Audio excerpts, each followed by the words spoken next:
Singularity.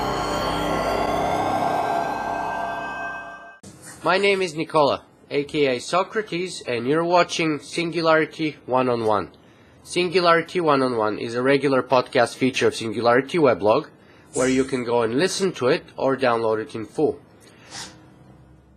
Today, my guest on the show would be Nigel Ackland. Nigel is this absolutely extraordinary person that I met at the Global Future Conference in New York about a week or so ago, who had this, I would say, in my opinion, the most moving presentation of all the presentations there. And it was titled Ordinary, Extraordinary, Life with a Bionic Arm. So, welcome to Singularity One-on-One, Nigel. I'm so happy to have you here. Thanks for having me. And you forget, I'm ordinary. I'm not extraordinary. Well, I think we are going to debate that perhaps a little bit later, because you're trying to pass yourself as an ordinary person, and perhaps you are, but the effect that you accomplished on the audience in the whole was not ordinary. You managed to move me. I'm not an easy person to move, and many of the people sitting next to me, I was watching them. And that, my friend, in my opinion, is not an ordinary thing. That's absolutely extraordinary, because none of the other very experienced speakers, very intelligent and smart people managed to do that. So it takes more than intelligence or scientific knowledge to be able to reach across the seats and the aisle and communicate in that way with people. So I beg to differ with you on that. Thank you. Now, Nigel, if you were to describe yourself in your own words, you claim you're an ordinary person. Tell us, who are you? Well, I had a profile once which just said old, bald, with a face like a slap bar. I'm just, I'm an ordinary guy. Seriously, I walk my dog, I shop, and, I live like ordinary, everyday people, I'm just, I'm retired due to the injuries, etc. But other than that, I'm just like everyone else you'd meet in the street, really. Can you tell us what was the job that you retired from, perhaps? Yeah, I was a precious metal smelter. So basically, we'd throw an awful lot of material into a large rotary furnace, melt it down, and pour off the precious metals. That was my job. Is that gold and platinum and things like that? Yeah, the area that I was working was predominantly silver, but obviously any sort of precious metals that you get, you're going to refine it further and take the gold out, take the platinum out, the rhodium, etc. And would you mind sharing with us perhaps how did the injury come about, if it's not too hard, perhaps? No. Well, basically, myself and a colleague were set to clean out a rotary blender, just a huge drum. And we'd been doing this for most of the day, not a problem. And we were just coming to the last little piece, clearing up. My friend was inside the drum, and he was pushing the materials to me. I was leaning into the drum and shoveling it out. And then the drum started to spin. I've no idea why. But it just started to spin, and as it spun, because I was leaning in, it lifted me off my platform and I tumbled into the drum. Unfortunately, as I spun, my arm went up underneath some steel, the drum stopped, and then came back the other way. And as it came back, obviously it took me here and just ripped all this, ripped it off. Left me hanging. I was hanging like this for about 45 minutes. Obviously, I didn't want anyone to try and get me out until the experts were there, in case my arm came off. So I waited till they got there. They couldn't get me out due to the location, etc. They were finding it difficult to free me. And a guy threw me a screwdriver, and I dug myself out. Just sort of attacked myself with a screwdriver and managed to free my arm and then climbed out. You mean you used the screwdriver to separate? Yeah, to take my arm away from between the wall of the drum and the angle iron, any residue, and I was just trying to dig myself out effectively. What happened with your friend? He was sitting underneath me, trying to hold me up and support me, because obviously I was, like I say, I was hanging from one hand or from just the injury, and he was trying to support my weight from underneath me. Mm-hmm. Was he okay? Did he have any injury himself? I think the injuries to Chris were probably psychological. He had no physical injuries, but I think this will haunt him possibly for the rest of his life. Yeah, but that sounds to me like post-traumatic stress disorder. You know, when I was in the army, I've seen that happen too. To people who have no injuries but have witnessed certain things, and then it ends up that they carry it for the rest of their lives. Yeah, so I've been there. Sometimes it's tougher than the actual physical injuries, they say. It is, because I mean, or at least on parallel. If you don't have a physical injury, yeah, it must be. Well, it is difficult. I mean, I've been through post-traumatic stress disorder, and yeah, it's not a good place to be. It really isn't a good place to be. Okay, so let's move on from that moment then into the future, and so what happened next? How did you end up connecting to RSL Steeper company and getting one of the most advanced and perhaps the most advanced bionic hands in the world? Fortunate, really. I think I'd had an awful lot of trouble getting a standard prosthetic to fit, because my stump is not a standard shape. And at the time, the resources and the technology around wouldn't really allow me to have a decent socket. And as I said, the GF2045, in my opinion, this is the most important part.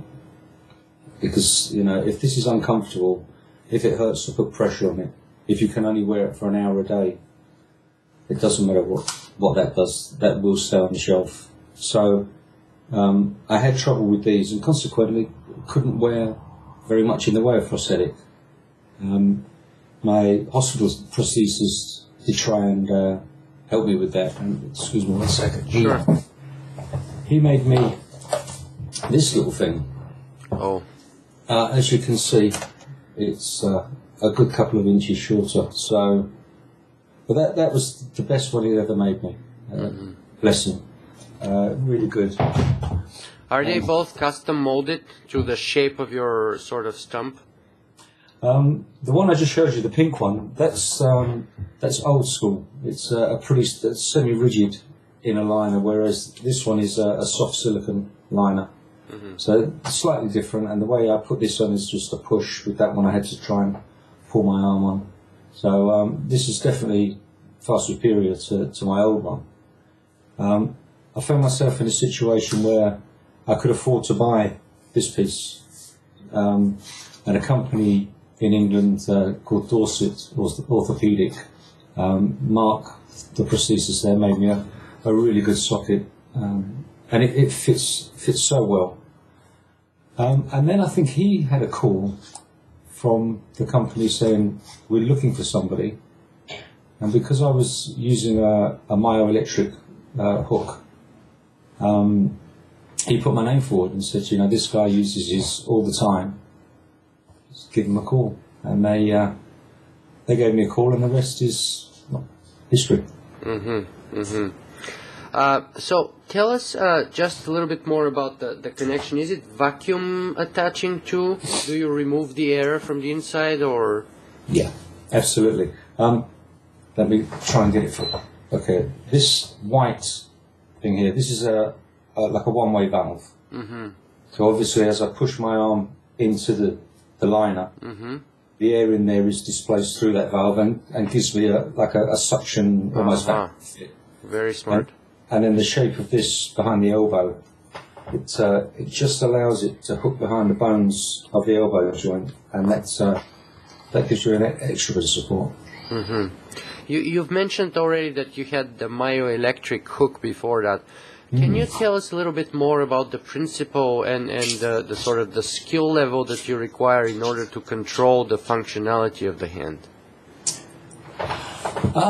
If you can consistently control two separate muscles, one after the other, on demand, and then occasionally contract both muscles at the same time, on demand, you can control one of these. The rest of it's just practice. I was operating this probably within less than a minute. Once we'd set the thresholds on the laptop, and actually set the threshold levels with the software, this was just bang bang working, changing grip, no problem whatsoever. And then you just spend a little bit of time fine tuning. Mm-hmm. So when you say that you had to set the levels on the laptop, you mean the sort of the sensitivity of the nerve input-output electric signals, perhaps? Exactly. Yeah. You have the software in the hand. You have the software like a software package on a laptop, and you've got it right. You can just control the level of the speed that the hand opens and closes, and again the threshold levels, because I'm using proportional grip. So the harder I squeeze, the more signal, the faster the hand moves. I tend to have mine on full speed all the time, just because that's me. So you said you learned it very quickly, probably in a couple of minutes, because I was going to ask you if you're aware of a technology called haptic passive learning technology.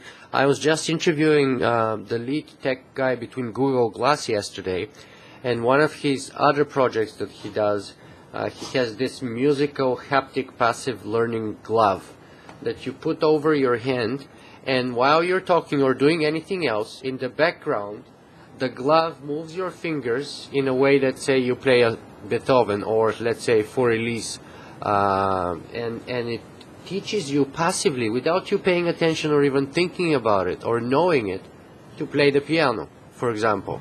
And one of the other applications that he was talking about was people who have undergone some kind of, let's say, spinal cord injury or other problems, and they're unable to control their limbs, or who have amputations and have trouble operating their prosthesis. With this device, you teach them passively very quickly to learn to control certain kinds of things. And that's called haptic It's passive. called haptic passive learning. That sounds so cool. And it was amazing because they did a test during which they tested, I think, 16 graduate students to try to teach them to play like a musical melody or something while the guys were undergoing their graduate studies exam. So it's almost like subliminal muscle memory. Exactly. It's amazing. That is cool. Yeah. And so I guess then it would fool the brain into perhaps making remaking the nerve connections on an amputated limb or whatever. It would make that a lot faster to get back. Exactly. So it accelerates that speed of adaptation and, or in some cases, recovery. That's something worth looking at. Yeah. I'll check that out. Absolutely. So I told him I'll be interviewing you today, and he said ask him if he knows about that and if it was very hard for him to learn to operate his prosthesis. Now he's working with somebody else though who has the hand amputated from the shoulder onwards.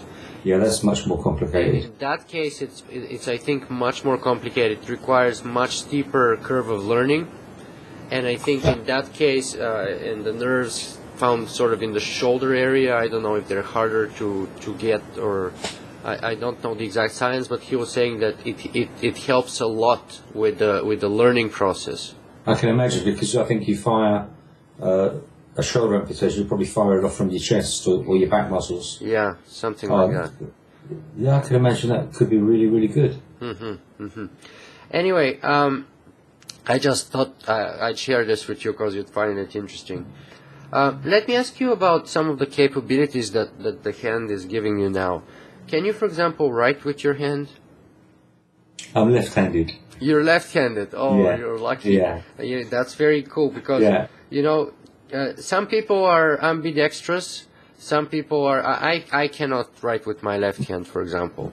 No, I could do no writing at all with my right hand. You know, even before I lost it. But as I said in New York, a guy in Brazil, in Sao Paulo, Celso Macarenas, now he has two limbs like this. I'm not sure whether the Bionic 3 or the Bionic 2, but he wears a pair of them. And he's a professional artist. And he uses his bionic hands when he does his artwork. Yeah, that's amazing. He's really cool. That's amazing.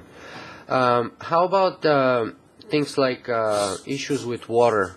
Can you wash your hands? Can you go in the shower and use the hand, or is it not waterproof yet? As it stands, it's not waterproof. Obviously, you do have a silicone cover that you can put on. I think even within that, the company that makes the covers suggests that you don't fully immerse yourself in a bath. It's sort of splash proof. When I want to wash, I use a flannel, a cloth, damp cloth, whatever. I can clean my hands quite all right with that. Nigel, let me ask you this. From your own personal point of view, what are the major benefits of having your hand? Are they physical or psychological, going back to our previous discussion? For me, I would say the benefits have been more psychological. Don't get me wrong, the hand does everything that I expect it to do every time I ask it to do it. And if it doesn't do what I ask it to do, it's because I've told it wrong. But, you know, nothing else. But I think the difference is when you walk down the street with this on, and when I walk down the street with my hook, it's such a different reaction. The hook, even my gripher, which is kind of cool. This is my gripher, and it's kind of neat. It's very functional, very strong, very practical. Excuse me. But would you shake hands with it? Probably not. It's not. No, it's not. I wouldn't shake hands with this. If someone offered this to me, I'd step back. That's the major hurdle that this is overcome. This breaks down barriers. The hook puts barriers up. You know, you see someone walking to the street with a hook towards you, and you know, I can totally understand how people are not sure how to react. I can totally understand that, because prior to losing this, I wouldn't have known how to react. You know, and for sure, you know, if I saw somebody walking down the street with this, I would stop and stare. No two ways about it. You know, it's one of those things. But the difference is, people will come and talk to me about this. They accept it. I mean, little children, they love this. They'll come up and they just think it's amazing. Once they get over the initial fear, because it is a bit spooky, but then they'll come and they'll you know, just like Dr. Ishiguro, you know, they'll check everything and bend all the fingers around and see what it does. And they're really good. They're actually better than adults. Do they ask you if you're like RoboCop or Superman or something? Never Superman. I just get called Robot or Bionic Man. Oh, wow. And yeah, I mean, like I said, the kids are more accepting than the adults. The adults are getting better. I think since the Paralympics and everything that was going on there, I think they've come to accept that, yeah, because you've got maybe a piece missing, you're not different to anyone else really. You know, you're slightly different silhouette, and that's about it. I have to say, I've shaken your hand, and I'll remember that experience. And it was a very, I don't even know how to describe it, but it was touching for me. It was like Yeah, I felt like I connected with you. It was strange. I can't There's a really... real handshake. Exactly, and maybe even more, because I actually sometimes, you know, you shake hands so quickly you don't really pay attention. We actually stayed connected for a few seconds, and I felt we connected kind of. It was very strange. I remember that. I'll remember. I remember your handshake better than anyone's ever. Oh, that's so nice to say. And, you know, how do you think it felt for me? I must have shaken hands with, oh gosh, perhaps 1,000 people at that weekend. Mm-hmm. And that's never happened to me before. Mm-hmm. So for me, you know, you felt what you felt. I felt that 1,000 times over. Mm-hmm. Amazing. Would you say that those people at the Global Future 2045 conference were sort of more open-minded or more welcoming than, say, the average person that sees you on the street, or was there no difference in your view? I think the GF crowd, because they've got a better lean towards science and technology, etc., etc. I think they probably would find it easier to approach me. But I had people 2 miles away from the conference centre at 11:30 at night, Mm-hmm. calling my name out across the street, asking to see my handwork. I mean, that was just crazy, absolutely crazy. But a wonderful, wonderful experience. It's like an acceptance. It's like being back in the fold again, if you understand. So that I can see how, from your point of view, that benefit, that sort of ability to establish connection rather than put up barriers, as you said, would be incredibly more beneficial than anything physical. Exactly. It is. I mean, the hand that I have is beautiful, and it's changed my life in so many ways. Mm-hmm. It will never replace this one. That's the reality. Or it will never. At the moment, we don't have what it takes to replace this. I do think that in a few years, hands maybe take a little bit longer than legs, but in a few years' time, particularly in sport, you're going to see so many changes. If they allow the technology to continue, if the political powers that be don't set limits on the technology available to the Paralympians, yeah, watch out, Mr. Bolt. Your record's going to go. Seriously. That was actually one of my follow-up questions, because doesn't that open the door that, in fact, the Paralympics may become so much more interesting than the normal Olympics, because records would be broken, speeds would be broken, accomplishments would be broken, and it would be so much more interesting and newer and just unique. Exactly. I mean, imagine a guy doing a 50-foot high jump. I mean, come on. No, I think it will get to the stage where it will challenge the Olympics for popularity. I think the technology will become so good that, you know, Paralympians and even your average amputee that might want to run around a running track at home, they'll be outperforming normal humans, if you like. Mm-hmm. I'm sure they will.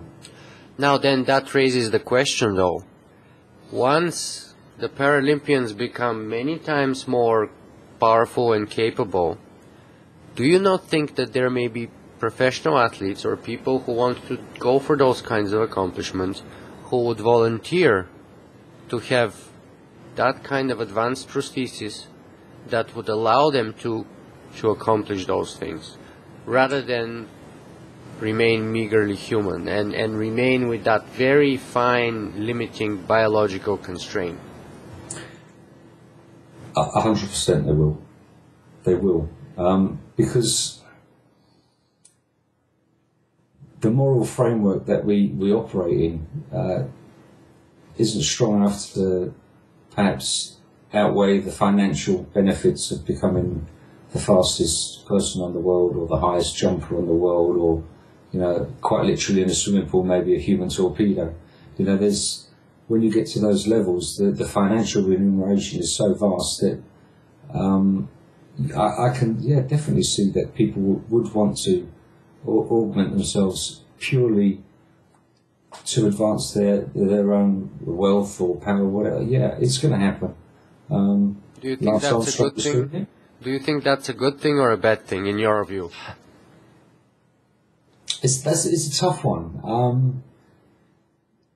I think if I had my four limbs and you said to me, chop your right arm off and I'll give you one of these, no.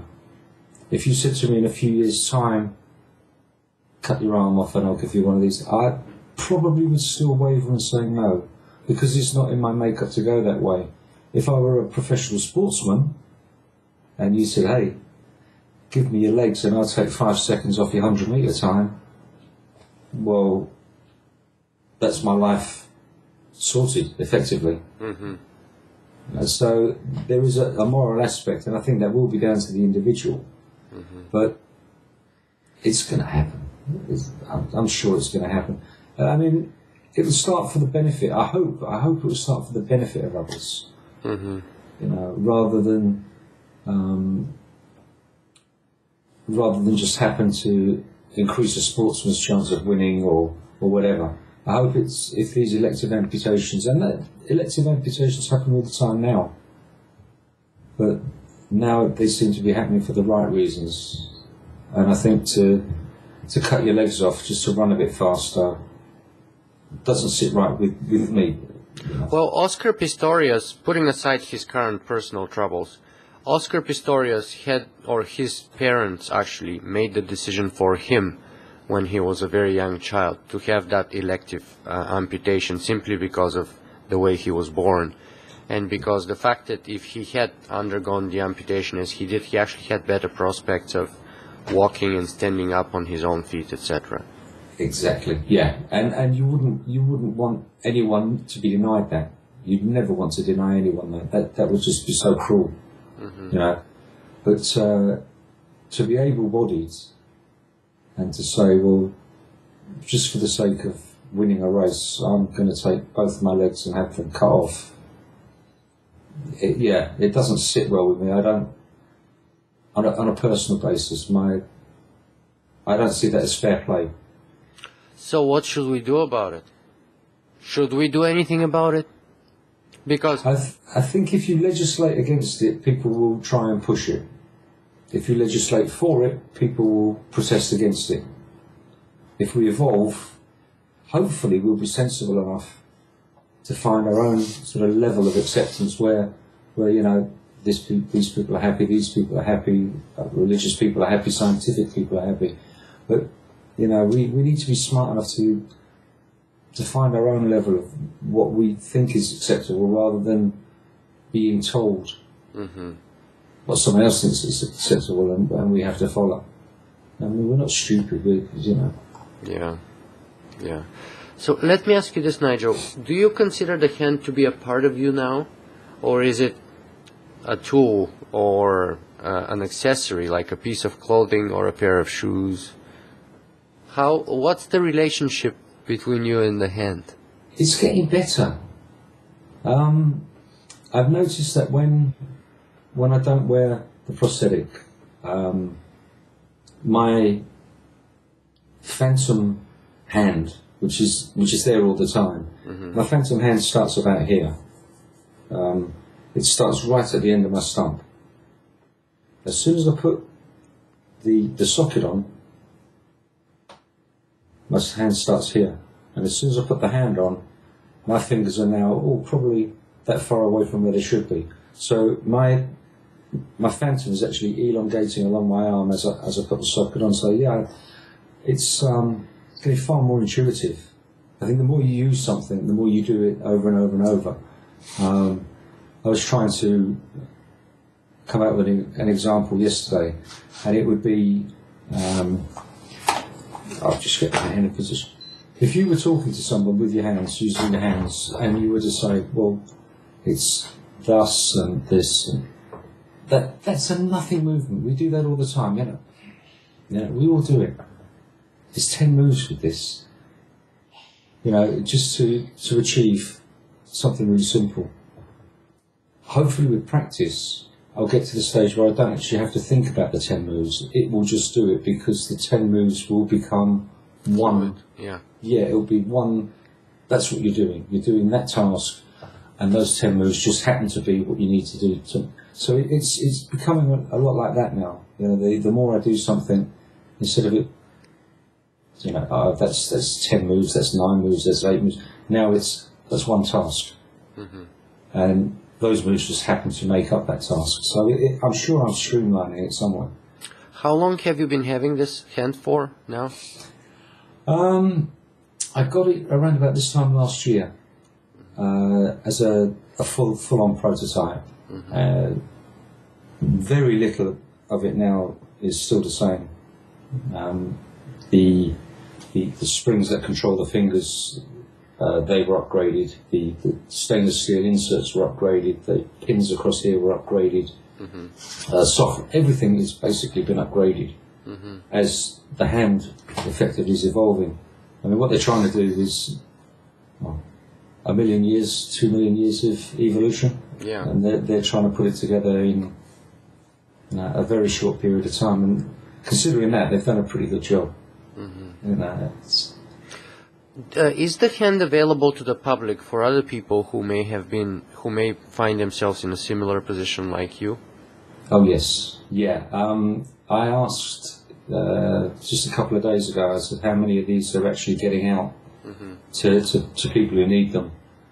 And I was told they're looking at, I think it's around about 200 now. So it's gone up from 7, which it was last year, and now it's up at 200 people. So it is available.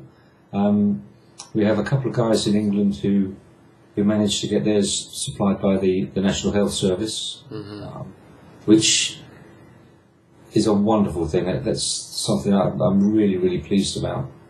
I know of a guy in Canada who managed to get his with his medical insurance. I think it's available with medical insurance in the States, and I think it's actually available throughout Europe as well on the same basis. So it's there. So hopefully in many countries it would be part of the sort of healthcare or medical insurance system. But for those who have no other option but to buy the hand, how much is the cost of it? How much is a hand like that? Well, again, I was told that the hand unit is probably about $15,000, is what I was told. Now, I think over in the UK it's around about £15,000. So I guess it depends where you go.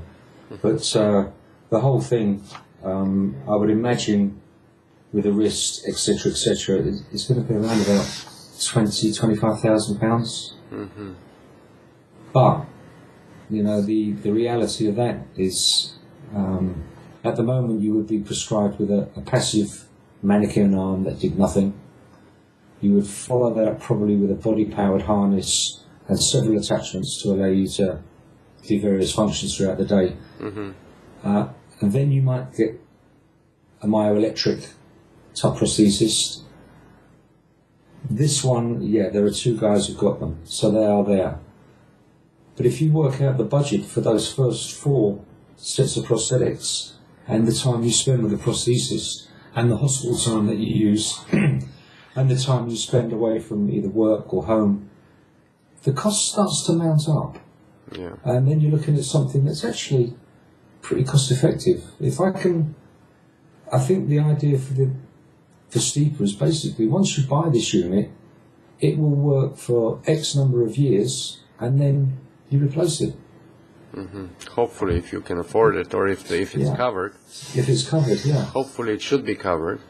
Well, and I think also if they ever get to a situation where they can, mass produce these things, and large volume obviously is going to drop the price. And the same with the sockets. I mean, once the services that are around start really getting to terms with sort of new socket technology, and then you're going to see that people are going to expect more from their prosthetic limb, and that will drive technology forward, and it will drive development. Absolutely. Yeah. My hope is that, right now you're talking about 200. That's very low scale. My hope is that once you're able, and therefore the price will be $25,000.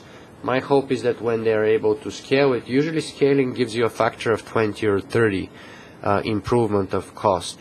And therefore, I'm hoping that within a few years, and I may be wrong, but that's my hope, if you scale it into the thousands, the hands hopefully will drop to about the $1,000 level, which would be much more affordable. Yeah, and I mean, come on, how do you put the price on a hand? Yes. If all those tiny, seemingly insignificant things that you do with your supporting hand, that you just take for granted until the hand's gone. For myself, because I had, like I say, a lot of trouble getting a prosthetic to fit, the downside of that was I did everything with this hand. And all the experts said, oh, that's your super limb. Oh, you can do everything anyone else can do. Mm-hmm.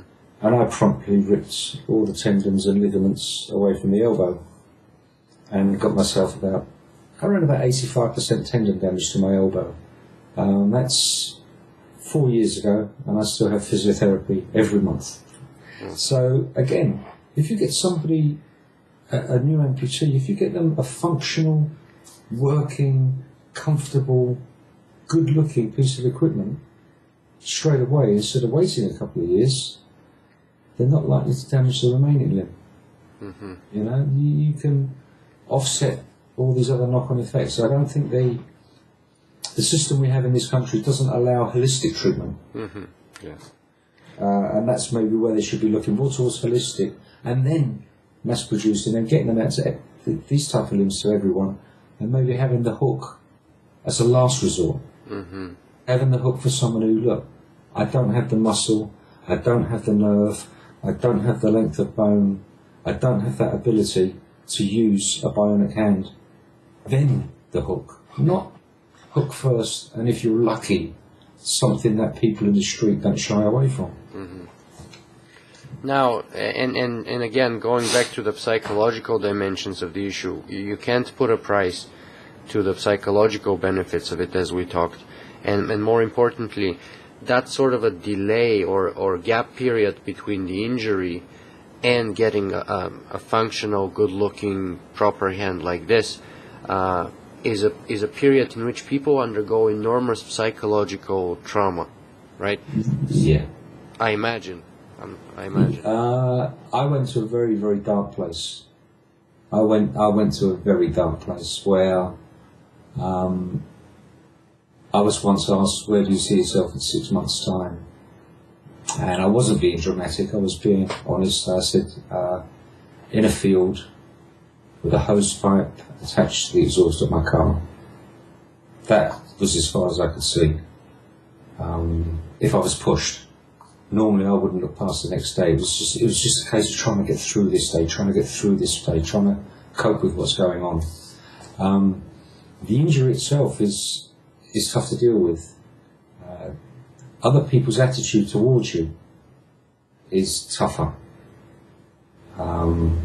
You're treated either with kid gloves or you're totally ignored because people, they don't know what to say, they don't know how to say, they don't know if they should say. They're frightened of offending people. I mean, what are you going to do? You're going to chop the other arm off? I don't think so. So you do go to a dark place where you feel you're not wanted, you feel you're not worthwhile, you feel perhaps you're a burden, definitely feel you're a burden on other people, that they'd be better off without you. Or this is going through your head day after day. And I think if it's a sudden traumatic amputation to somebody, for example, like your wounded warriors and stuff in America, the Health for Heroes people in this country, if you're a fully fit young serviceman who's used to being really, really active and then suddenly bang, no legs, that's tough to deal with. All the things you used to do, you may never do again. I mean, the fortunate thing for these guys is they're so young. They're still unstoppable. They still think, there's it's no big deal. But I think, psychologically, it takes you to places where I really wouldn't want to go back to, How long did you spend between the injury and getting the bebionic hand? The injury was the end of 2006. I elected for the amputation in around about April or May of 2007, and I got this last June, so we were 5 years. Long time. Yeah, and in that time I think I tried working, but again, I damaged this. My leg was weak from operations to repair my arm. I didn't exercise, very depressed, flashbacks, awful lot of medication. Heart attack. Heart attack? Yeah. Wow. I was doing the splits. I was able to do the splits. I was able to kick at my son's head height, 6 foot plus. And You did martial arts? Yeah, and then suddenly, bang, heart attack. Yeah, that was tough. I think perhaps I had a fully functional limb. Perhaps had I been back in the fold, back in the loop, perhaps the psychological benefits that I'm feeling now, perhaps all of that together would have had me back at work. If I'd have been back at work, I would have been getting the exercise, would have perhaps lessened the depression, maybe wouldn't have had the heart attack. It's one of those. So it's fair to say that can't change your life for the better, suddenly from being depressed and sort of down to perhaps hopefully being able to live fully again. Yeah, I mean... Is that a fair thing to say, that you're able to live fully now? I don't think I'll ever live the way I did. I don't think I'll ever... I don't think in my lifetime I'll be able to do the stuff I used to do before the accident. Some of the things, even silly little things, a jazz riff on a piano. I don't think I'll ever be able to do that again. Blowing out some bomb notes on a saxophone, I won't ever do that again because of the functionality of the human hand. Mm-hmm. These type of things weren't made for people like me. They were made for people like you. But you know what? Let me try and see if I can give you some hope here. I've interviewed about 110 people so far, some of the world's foremost experts in all kinds of fields and disciplines. And I can give you a number of examples of things that are being at lab level right now with respect to synthetic biology, 3D bioprinting of organs, which eventually will turn out into whole limbs. And so I would say don't despair, my friend, because first of all, technology, the way it works, your hand would be getting better and better every year from now on. So you're just starting. Your hand would improve, it would be more functional, lighter, more capable, and cheaper and more accessible for people across the world. That's what technology does. That's the important thing. But not only that, I would say there will be a time in your lifetime where you would be able to clone the reverse image of your other hand, and should you choose to do so, perhaps hopefully replace your bionic hand with a biological hand again. And that means that again you may be able to do martial arts, play the piano, play the saxophone, or enjoy whatever you want to enjoy. So I'd say stay optimistic, because I've talked to many people, I've seen the technology. We're still in the early stages. It may take a decade, may take a decade and a half or 2 decades, but it would definitely be in your lifetime. Cool. Well, if I'm around and they want a guinea pig, hi, give me a call. Nigel, it's been such a pleasure to talk to you, but time is advancing and we're coming towards the end of our interview. Let me just ask you the last couple of questions here. But before that, is there any other functionalities that you'd like to have in the next model of your hand that you don't have right now? Yeah, I'd really like some sort of sensory feedback. People have said, oh, the noise, you can hear it beeping and you hear the... Well, I think they don't understand that because I have no sensory feedback. I use the noise to tell me when the hand's moving. So I'm now exchanging the sense of touch for the sense of hearing or the sense of sight. I look at the hand or I listen to it. That's how I know it's working because I don't have that sensory feedback. That would be kind of cool. If you had, for example, some sort of sensory feedback in the back of the hand, well, if you bang the back of your hand into something like a sharp corner, you'll feel it. It hurts. Yes. Right? So you don't do it again. With the prosthetic hands, you don't feel it. So there is a good chance that next time you'll bang your hand. Next time, if you could get a feedback, you'd think, hang on, and maybe you wouldn't bang your hand.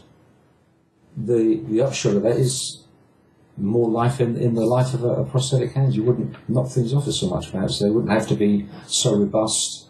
Consequently, they wouldn't have to be so heavy. Consequently, they could be faster.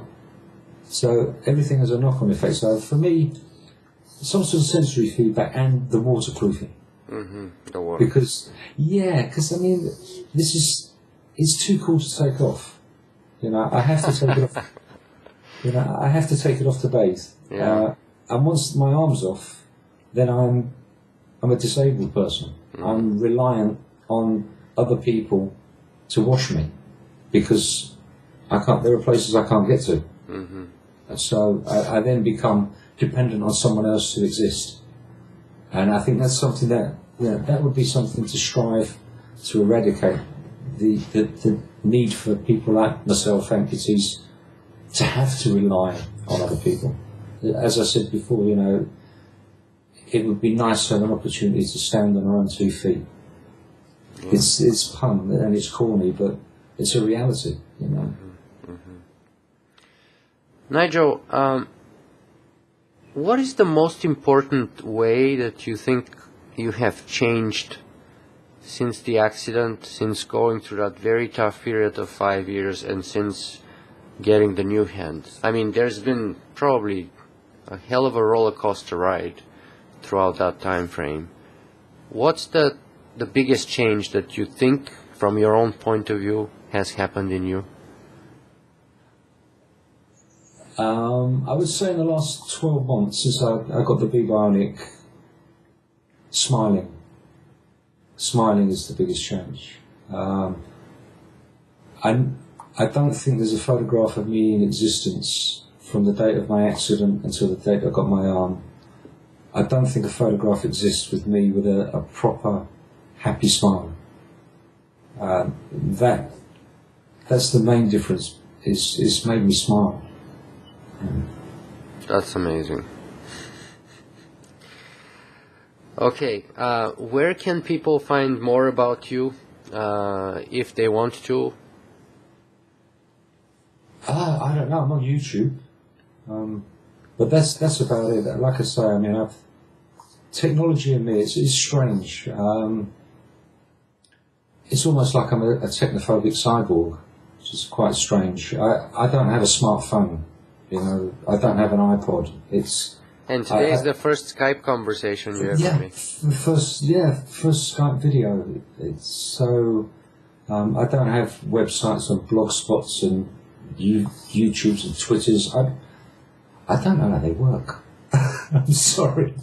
No, that's. But I would imagine, I read the comments on the YouTube videos, and if there's some good comments there, I'll answer. That's what I do.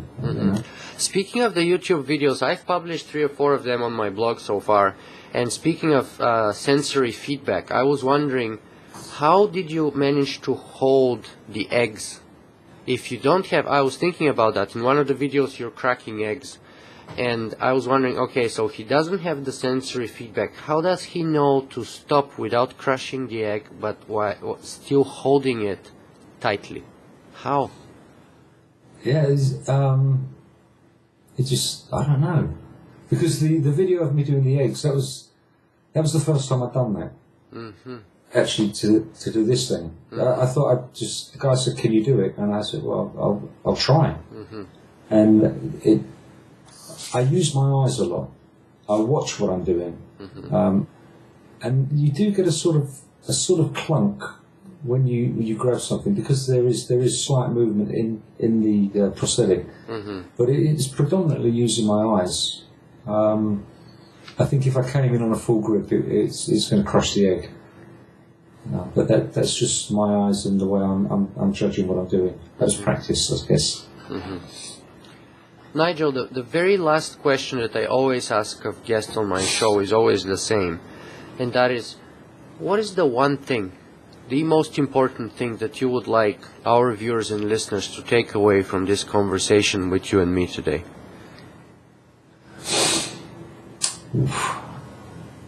I would say that from an amputee's perspective, if you see me in the street without my arm, come and speak to me.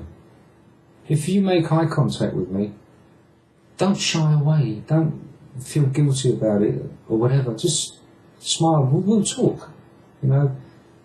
Amputees, we're humans, just like you, and if you have people scowl at you 50, 60 times a day, you don't want to go out. So if you see us in the street, yeah, we look different, but smile, wave, hi, how's it going? It would make a world of difference. Nigel Ackland, I know you made a world of a difference for the audience in GF 2045, and even for me today, just talking to you over the ocean and over the internet, indirectly, electronically, but still I'm moved again. And I again would argue that you are not ordinary, but you are extraordinary, my friend. Thank you very much. Thank you. And I look forward to meeting you again.